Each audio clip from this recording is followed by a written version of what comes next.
it's pretty girls in my comment section trying to convince me that being pretty is hard.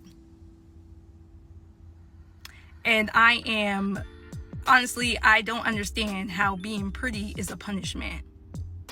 But what I can talk about is how being ugly is a punishment, or being unattractive. Okay? Ugly punishment is not being able to have confidence in yourself because people will snuff that out. Ugly punishment is having a man force himself on you and trying to tell people and being told, well, you're not attractive enough for that to happen to you. Ugly punishment is having standards while trying to date and being told, take whatever you can get because you're not pretty enough to have standards. Okay? So the women who are trying to convince me that being pretty has a downside, outside looking in, from what I'm seeing, you're allowed to have confidence, you're allowed to have standards, and you're allowed to act however way you want because you're pretty enough for it. So trying to convince somebody that's not pretty by society standards, I know on a personal level some people do find me pretty, but per society standards, I am not pretty. Trying to convince me y'all had a hard time being pretty, I don't believe it. I don't buy it. It's just attention seeking, okay? And if being pretty was so hard, would you trade places with someone who was not pretty?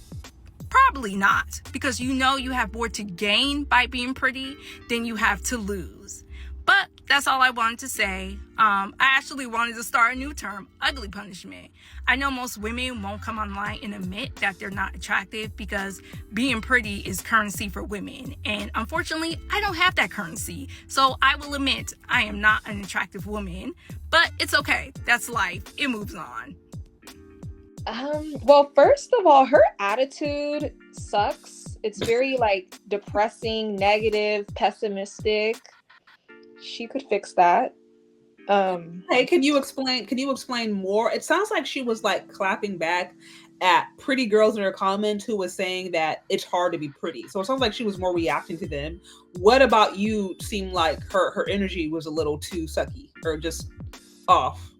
Oh, okay. I didn't know this was it might have been a response video. I don't even know. It's really just her energy, her aura. It's not up to be her facial expressions.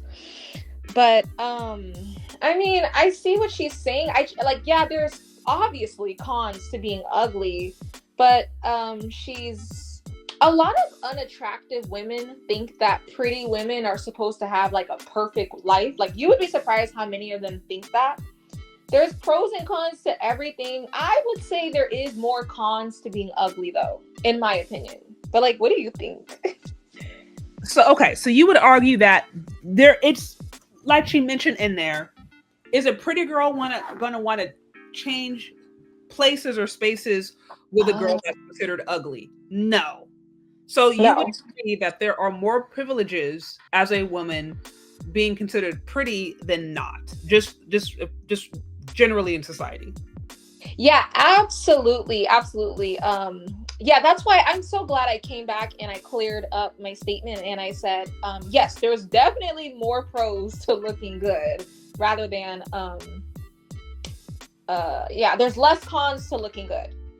Now, one thing that she said about this, well, there's a few things that stuck out to me, where she talked about being essayed and then someone alluding to the fact that someone wouldn't essay you because you're too unattractive.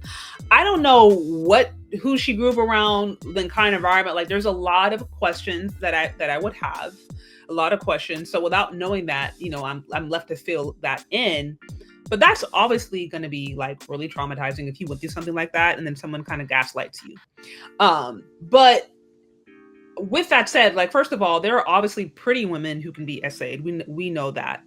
Pretty and unattractive women are essayed all the time because it's not about the looks. It's more about usually the predator or whatever having a sense of control that they want. Mm-hmm. Secondly, another thing that really stood out to me in this video was where she said, ugly privilege is basically you can't have standards, or people thinking that you can't have standards. And that's what I wanted to tease out, because I would never tell a woman who considers herself unattractive or thinks she's ugly, whatever. Like, I would never tell that woman to not have standards. I would just encourage her to try to be open to men who are on her level. And I think a lot of the challenges that I see today that are going on social media and just dating and modern dating in general is that women oftentimes think that they are better than the men on their level. They think that they deserve like the top tier men. They deserve the top, like it's almost like, you know, there's a top 20% of men that every woman want. And even if women who are considered average or below average, they still want those men. And when they can't have those men, instead of being with men on their level or recognizing where they're at and making a deal with men on their level, they are maybe salty that they can't have those top tier guys. And so then they kind of be like, okay, I'd rather be alone, or they say the dating market sucks or whatever it may be.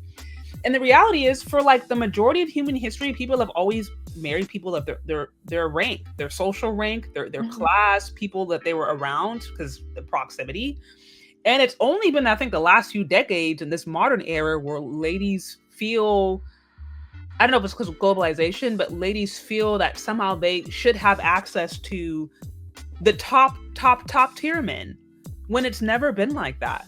Like the Cinderella stories, like don't really happen. That's it's a kid's tale for a reason. People marry in their class. They marry on their level. Yeah. You know what I mean? Yes. See, this is why I loved your channel, because I just could not relate to the way the average woman, her thinking process was, because the average woman thinks like this lady. It's like, you're telling me to settle. And it's like, no, we're asking you, are you your type's type? Exactly. The man that you want has to want you also. That's all we've been saying. Right. Yeah. Well, and here's another thing too to consider. She said Cinderella was pretty. Yes. Again, these things rarely really happen, right? But I'm like, even if you're pretty, that's step one. Can a pretty woman, attractive woman, have maybe more access to certain spaces and places? Absolutely, that can happen. But I think another thing that we forget, even if we kind of tease out this whole hypergamy thing, which is like literally jumping classes, right? You going from working class to upper middle class. First of all, like you have to have proximity to those places. Like, it's not about just looking good. It's knowing where these people hang out. Upper middle class or upper class people are not actively around working class individuals. They're not even in the same spaces. I mentioned Aisha Curry, who was, advocated against affordable housing in Atherton. And look, I'm not mad at that, right? She wanted to keep her place upper class. I'm not mad at it. But what I'm trying to articulate is upper class women are not going out of their way to be around middle working class women. So like there's a huge class component to consider. There's decorum. Yes. There's behaviors, attitudes that are all associated with class. And that is so missing from this conversation. Like women think just because they can beat their face, put on a little lace front weave and seriously, and like dress nice, that means okay, now they're going to get them a high value upper class man. And it's like, well, do you even have access to where those men are at? Are you even around them? You know what I mean? Yes. Like, so that I think is something that is oftentimes very missed. College, I think that's why I remember Kevin Samuels mentioned this. He was like, college is actually kind of your best bet when it comes to having access to men of different, classes or different, just because, like that's going to be your best bet.